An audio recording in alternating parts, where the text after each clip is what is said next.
May mga gusto lang po akong i-clarify doon sa mga interviews at mga sagot ng nanay ko po sa mga interviews niya po. Unang-una po yung 70K na incentives po na sinasabi niya from World Championships 2021 po. Unang-una po 2022 po yun. At hindi lang po 70K yung na-receive ko po doon. Alam ko 6 digits po yun. Dahil dalawa po yung nakuha kong medalya. After nun, mga bandang December, umuwi ako sa Pilipinas. Nakikita kami ng mama ko. At hindi niya sa akin sinasabi na na-receive niya na pala yung incentives ko from World Championships. Hindi ko pa po malalaman na na-receive niya na po yung incentives ko kung hindi ko pa po hinanap. Never ko na po na-receive yung incentives ko po na yon. At never ko na rin naman po na hiningi yun sa kanila.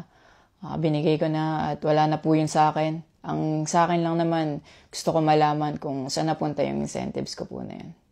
Yung principle po kasi dito wala po sa liit o laki ng amount po na incentives po na ginalaw niya. Kundi po sa pagtago at paggalaw niya nang wala ko pong consent, yung pinapoint ko po sa kanya. At yung about sa red flag daw po si Chloe na sinabi ng mama ko, hinusgahan niya po agad si Chloe sa pananamit at sa pag-akto po niya.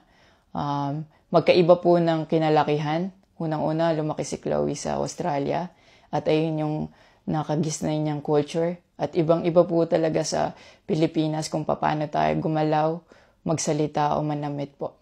At yung about po sa yung mauubos po yung anak ko, nasabi po ng mama ko.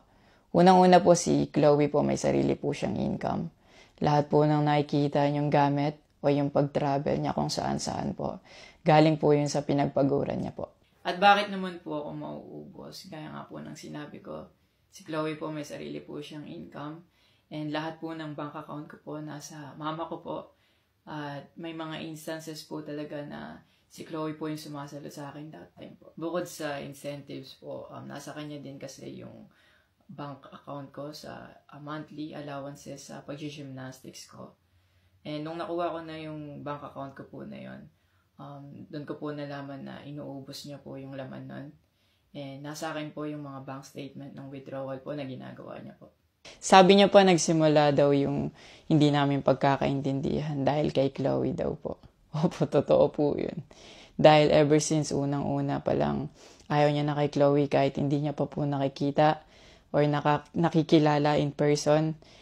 And mas nagkalabuan po kami nung naglagay po ako ng boundaries sa relationship ko. Kasi pinaglaban ko po si Chloe dahil gusto ko po siya. Yung about sa training camp na kinikwento niya na si Chloe dapat wala na daw doon, sabi ng former coach ko pagdating nung dalawang magte-training camp doon. Usually, kapag magte-training camp kami, palaging naka-hotel. And miscommunicated yon na doon pala sila sa akin na mag-i-stay. Hindi rin totoo na pagpunta nila doon, nung dalawang bata, dapat wala na si Chloe kasi sabay-sabay silang pumunta doon.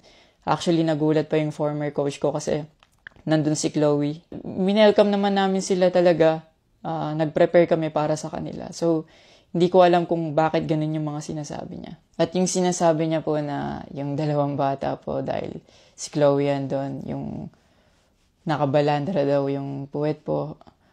Bilang nakakatandang kapatid po, bilang boyfriend ni Chloe po, at bilang ate at kuya po, kami po aalagaan po namin sila. Hindi namin po gagawin yung mga iniisip niya na ganon ang dumi niya mag-isip at hindi appropriate yon para sa akin at disrespectful yon actually sa akin and kay Chloe po.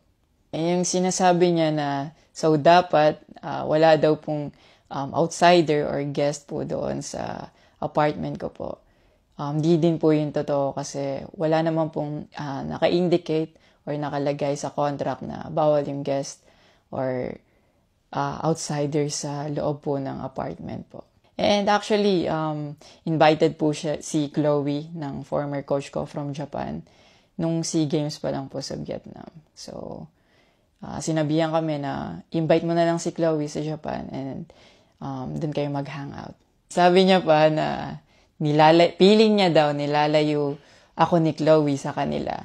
Unang-una po yun, months before nun, kasi uuwi ako parang 3 days yun. Sinabihan ko na sila na mag-i-spend time ako kay Chloe. Nagpunta kami sa Baguio. Sinama ko si Chloe, nag-spend time kami.